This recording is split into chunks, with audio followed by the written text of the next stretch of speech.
This is The Beat, a podcast series that keeps you in the know about the latest community policing topics facing our nation. This is Catherine McQuay with the COPS Office. With us today is Commissioner Bill Bratton of NYPD, the New York City Police Department. And Commissioner Bratton, thank you for your time. Pleasure to be with you. Thank you. And I wanted to ask you first about a term we heard you use, collaborative policing. Can you tell me what that term means? Collaborative policing, I think, is the natural outgrowth of the term community policing we began to use in the 1990s. Community policing with its emphasis on partnership, problem solving, and prevention. Collaboration implies an even more intimate relationship that fortunately we have established partnerships. We are very focused on problem solving policing, and we have come back to the understanding the role of police is prevention first and foremost. But with that acceptance of the tenets of community policing, to make it even more effective, collaboration speaks very much to much more inclusion, much more transparency, much more bridge building across the silos in an organization, silos between community, political leadership, and the police. Collaboration is just a more intimate form of community policing. Can you talk to us about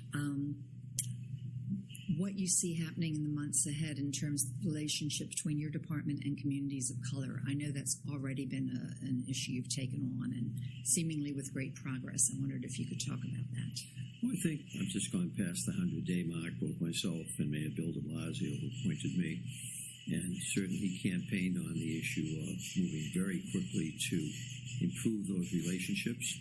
I like to think that in a very short period of time we have done that. The reduction in the use of stop, question, and frisk, more effective use of stop, question, and frisk, that has been a big help in that regard. But also going back to the term collaboration, we're really reaching out to communities in a big way, communities that felt that they had not been acknowledged or recognized, whether it's the Muslim community, whether it's communities of color. I have three new deputy commissioner positions that have been created. A deputy commissioner for collaboration, a deputy commissioner for strategic initiatives, which is effectively that person is creating social media for the NYPD, blogs, Facebook, websites, tweets, Twitter. And then I have a deputy commissioner for administration, and her role is to improve the collaboration within the organization with our unions and our fraternal organizations, of which we have 32. And as an example of what she has done, we have opened up police headquarters, our auditoriums, meeting rooms to those organizations to hold their meetings. And so every one of them is now holding their delegate meetings, their fraternal meetings in police headquarters. The COPS Office recently held a forum, which we were fortunate enough to have you attend, and you shared stage with Reverend Al Sharpton, and both of you seemed to have a wonderful relationship. And I thought back to 20 years ago. That seems symbolic of the change in the community and the department as a whole. Could you speak to that? Sure. That policing is constantly evolving. We are not today where we were 20 years ago or 100 years ago. But you hope that the evolution builds on strengths and things that work, and recognize and discards those things that don't work or those things that work against collaboration. Relationship building is essential for successful collaboration, and I think referencing Al Sharpton, Mr. Sharpton has evolved in the sense that he and the movement that he is very proud to be part of have evolved in a very good way, in the sense of there's a maturity that has occurred, maturation. In policing also, in the sense that we more fully appreciate now the importance of working with our communities, not just for them. Particularly with minority communities, the idea of legitimacy, of due process, those are very important, and then also respect. Those are very important issues in the minority communities. Mr. Sharpton gets that. I get it. American policing, American police leadership get that. You mentioned something interesting about, you talked about the pendulum swinging and the desire to get away from some of the, if you will, tougher policies of the 90s. How do you see that playing out in NYPD?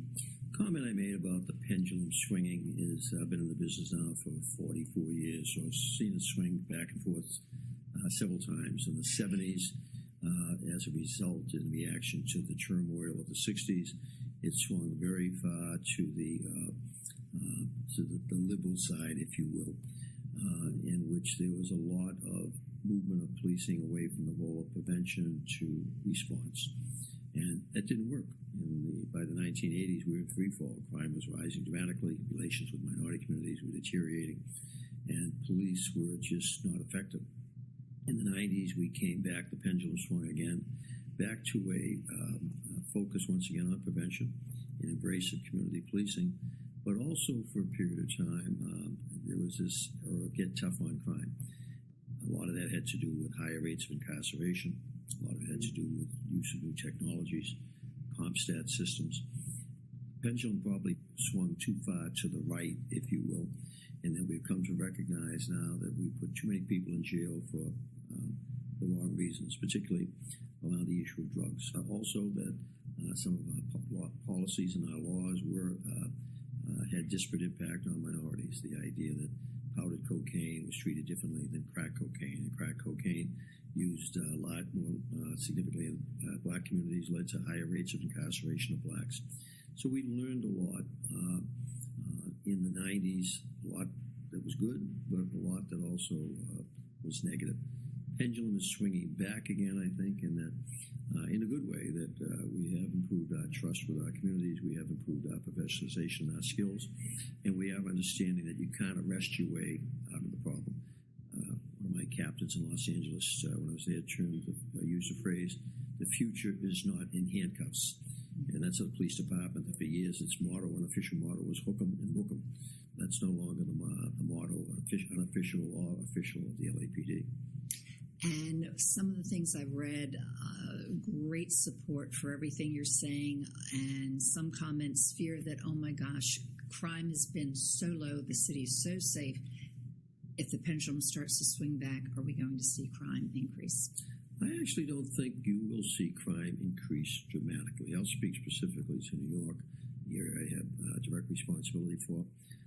Challenge now is going to be to maintain the low crime rates where the majority of the people in the city feel safe, that the city feels safe. It is safe. It's reflected in tourism, 56 million tourists. It's reflected in polling, but there are still pockets of crime whose levels have been reduced dramatically from that of the 80s and early 90s, but that, with the lower crime rates, would still be deemed as unsafe and not feeling safe. So the challenge is to continue going after those cancers, if you will, but recognizing that the city as a whole is a much safer place. And the challenge now will be to maintain low crime rates. Dramatic decreases in crime are probably going to be unlikely, but I think we have the capability with CompStat and predictive policing to prevent crime from going up dramatically across the city as it did in the 70s and 80s. And I think you can take the New York comments and take it to the nation as a whole.